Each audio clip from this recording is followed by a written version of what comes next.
Okay, welcome to the next episode of creating game with Flutter Flame. And today we are going to create a player component and manage some user input.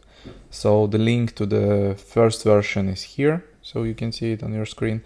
And if you didn't check it out, just check it out. We created some parallax component, nice blue sky, and only completing first part you can proceed with the workshop. If you already did this, so please welcome and enjoy it. Next step would be creating a player component. So in our case, I believe it's gonna be a plane, airplane. And before start, I just want to show you again the resource which we are going to use. It's called a plane sprite, this one. And this is just a simple PNG image which contains two images, and basically these two images, they differ a little bit here, especially the propeller. It looks a bit different, and this in combination makes animation when you add the sprite to your component. And this was for me the most difficult part, to find this sort of resources. I think this plane I found on some free asset website. So what you can basically do, you can just Google something like sprite image, and you can basically see all possible options here. So like this running character, or the cat, or I don't know, any sort of sprites. But obviously you would need to add some, like perform some actions, like cut the background sometimes, or do something like this. Even I tried to use ChatGPT, and this is something which it generated me. So here there are rockets, and it's cutted from the left and right. The plane animation looks even uglier, so there are some errors which I cannot explain, to be honest, why it generated those errors, and the last attempt was more or less successful. But it would not work, because it should be a PNG image, and I need to remove this gray background, and I don't know, I'm always bad at such things. So yeah, this is it about resources, and we can proceed with the coding. Yeah, here I believe we would need to create a new file. I would still call it player.dart, because this is our main character in our game. I call it player component. We have to extend SpriteAnimationComponent.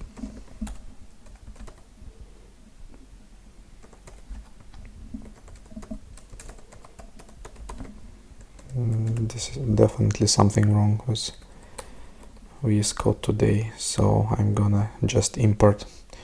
But it's really good for the tutorial, so you can see everything. And I need flame components. I think it's here in this package. Yeah, looks good. So now I would need to, the same way, exactly the same way, override onLoad function. Yeah.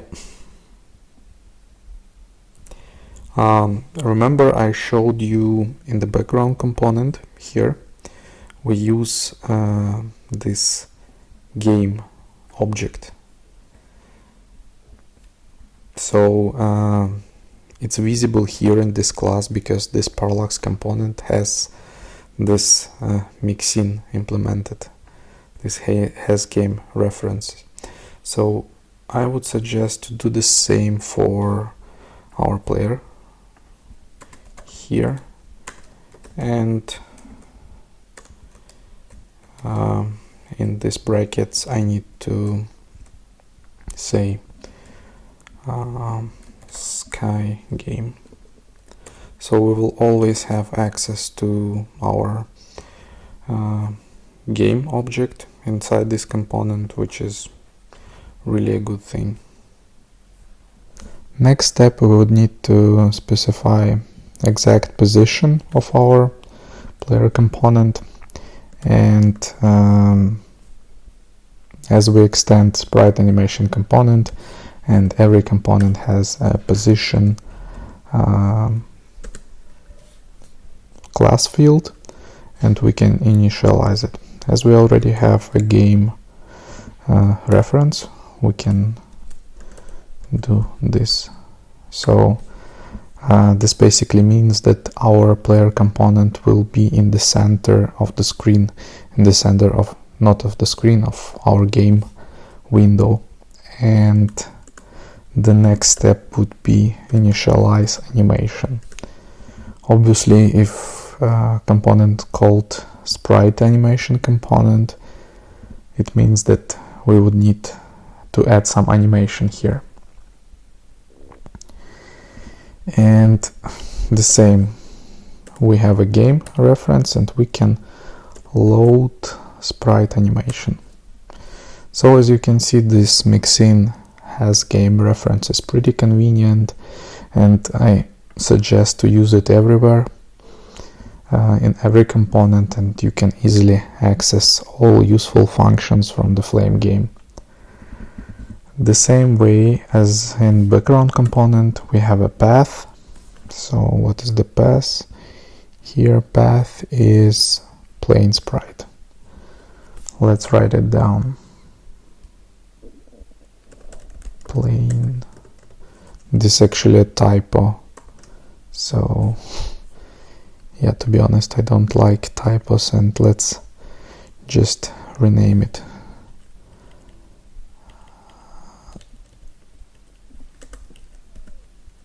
Yeah, plain sprite.png.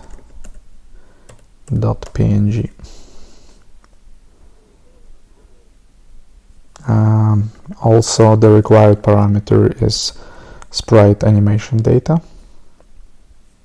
Let me move here. Sprite animation data, we need it sequenced, so we are going to repeat our animation. Here we would need to specify amount of images in our sprite. As you can remember, here we have 2 images, so obviously we need to specify amount as 2. Step time, I would make 0.1 seconds. Texture size, I already have this texture size, it's vector squared one. We use 450. This is it. So let's put some commas. Okay, what's missing? Yeah, it should be, as it's future, we should await for the result. Okay, now let's add a sync modifier to our onload function. Okay, I think it looks great, and we can now add our player component into the game. The same way as here, I even copy this line, but here we would need player component. Everything is straightforward.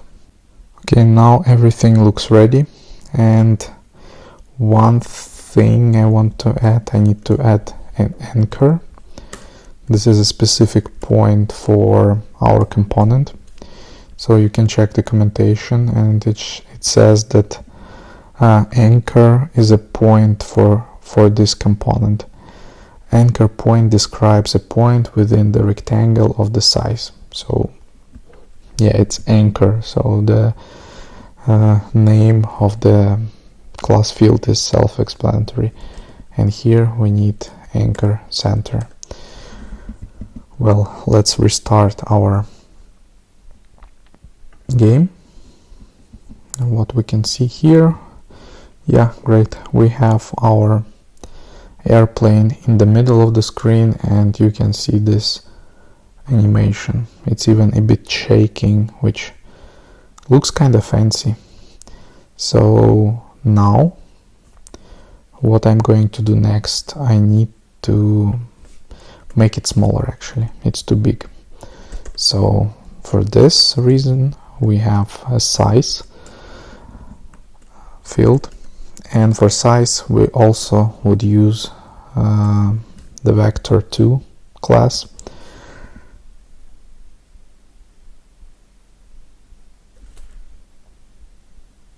And let's make it 200 to 170. Let's see how it looks. Yeah, it's smaller, it's fancier, and yeah, looks good in my opinion. So we successfully completed the next step. We created the player component. Well, as you can see, we already have some sort of game. We have a player and some animation, some parallax in background, and now it's a good time to add some interactions, which is, I believe, the most important part of every game. So you cannot play without interacting. This is obvious. In this regards, we would need to do something in the game class. But actually before that, I would need to change to add the new class which will represent the movement of the player. I think it can be here. Let's add this class. I mean, not a class, it's a num, and I will call it moving state. Here we would need some constants. So first state is still, then our plane can go up, down, right, and left. In our example, everything is pretty simple. We don't change animation depending on the moving state. So if you have a character with more than 2 frames, you might need to exchange animation depending on the moving state. But it's a bit complicated for the first example. And we would need to implement some functions for every movement. But before that, let me introduce the new class field, moving state, and I'll just make a default one. So let's assume that moving state is still. As you remember from the beginning of the video, we have some other lifecycle functions in component. So to be able to animate, to make a movement of our player, we would need to override a function called update. Here it is. And this function takes dt as argument. So we would need to do super update. Yeah, what is actually DT? Let's read the documentation, and this is a specific time in seconds since last update circle. So these two functions, update and render, they are calling in circle, and this dt is a specific amount of seconds since the last update cycle. Yeah, I think everything is pretty straightforward with update function. And now we can check our state. So depending on the state, we would need to do different movements. So I think Flutter can help us with missing cases. No, I think I have all of them. And now I need to create the functions. So when the state is still, we do nothing. When state is up, we'll write down like move up.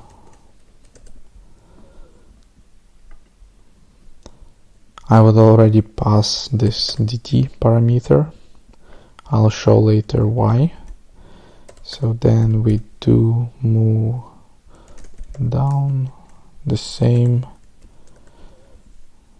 Yeah, you can implement it in different ways. You can have one single function. You can just do everything inside these cases, which is also okay, but I just want to show it so make code more understandable. And finally we need move left function. Yeah, let's create those functions now. Create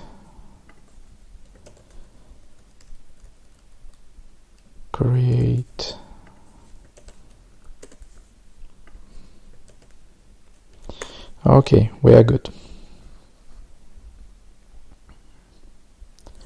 So now we need some math knowledge from 9th grade in my case, about some Descartes coordinate system, and here we just need to understand how it works.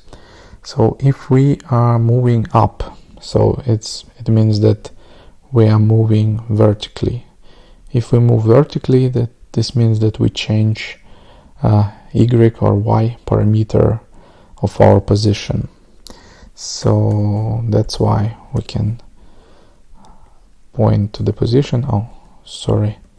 All those functions, they are outside the class. Of course, they should be inside. Here, let's format the code. Yeah. So if we move up, we need to change y position. And we would need to,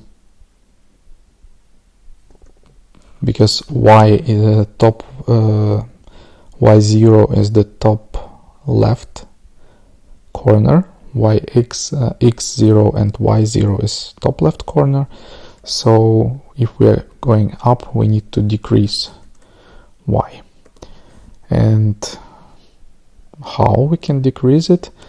Yeah, basically we would need additional class field, so to say. It can be constant movement speed.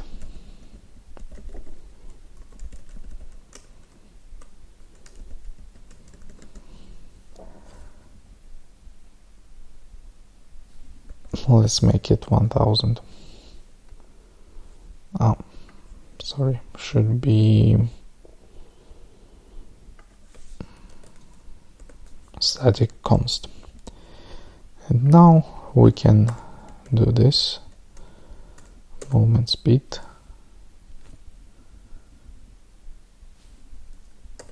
Yeah. Obviously, if we go down, we also change y parameter, but now we're going to do the plus movement speed.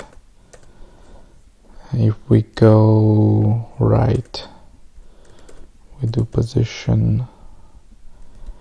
Now we change x because we moving horizontally, and if we move right, this means that we need to plus movement speed. And if we move left, then we do minus movement speed. Okay, our player component looks ready. Now we would need to add some changes to the game. So our game component will be responsible for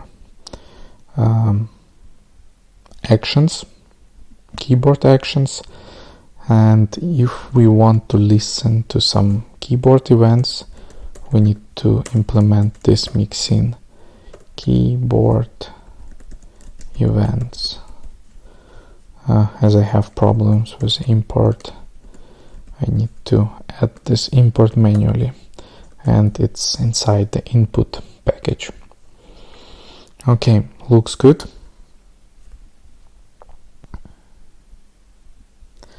Now we would need to overwrite another function,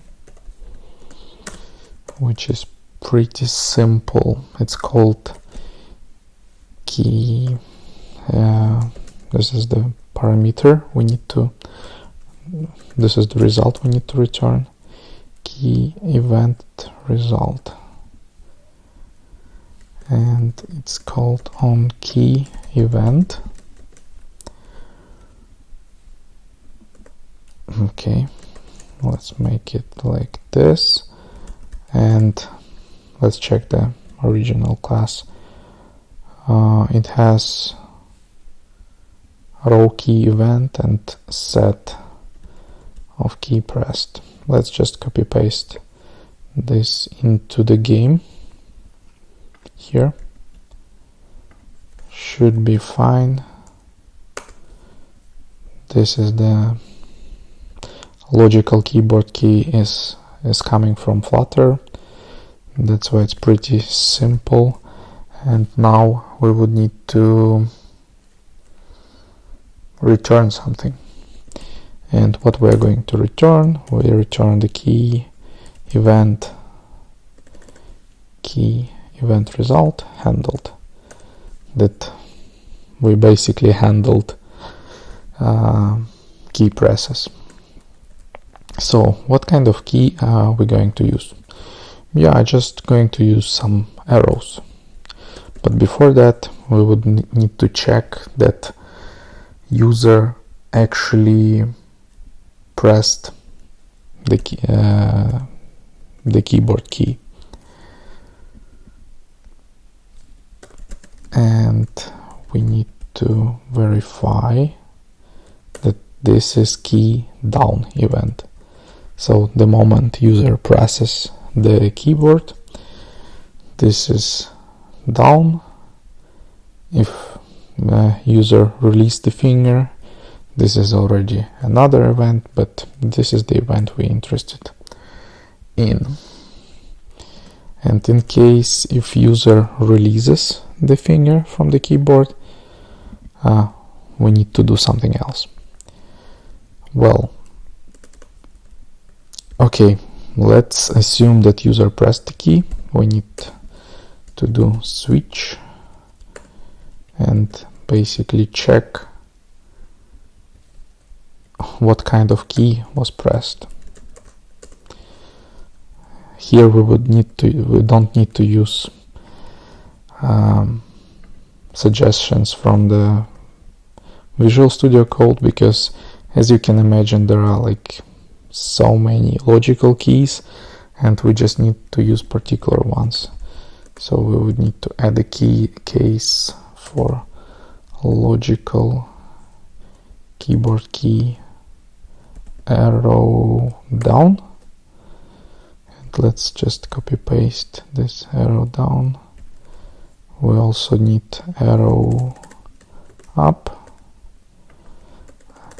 arrow left,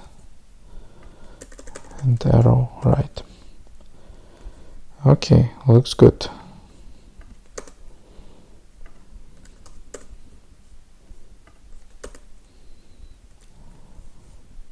What's missing? Yeah, we need this double dots. Okay.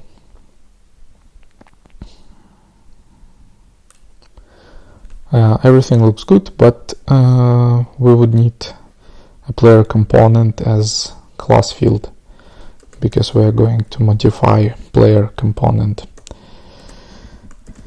And for this, we just create player component. Let's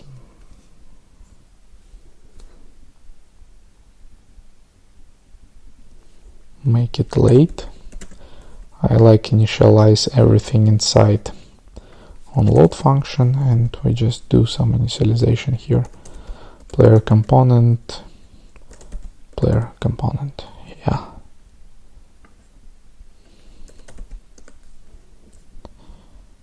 Well, looks good. And now finally we can modify it.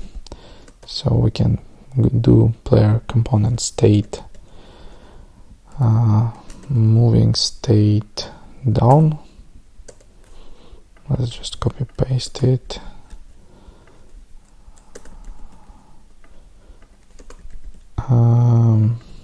This is up, this one is left, this one is right. Okay, looks good. And in the else case, we would need to also change player component state to still. So if user is not pressing any button, the idea is that the airplane will stay on the last position. Okay, before running the project, I just add some lines here to make our code readable again and move this case with still state in the end.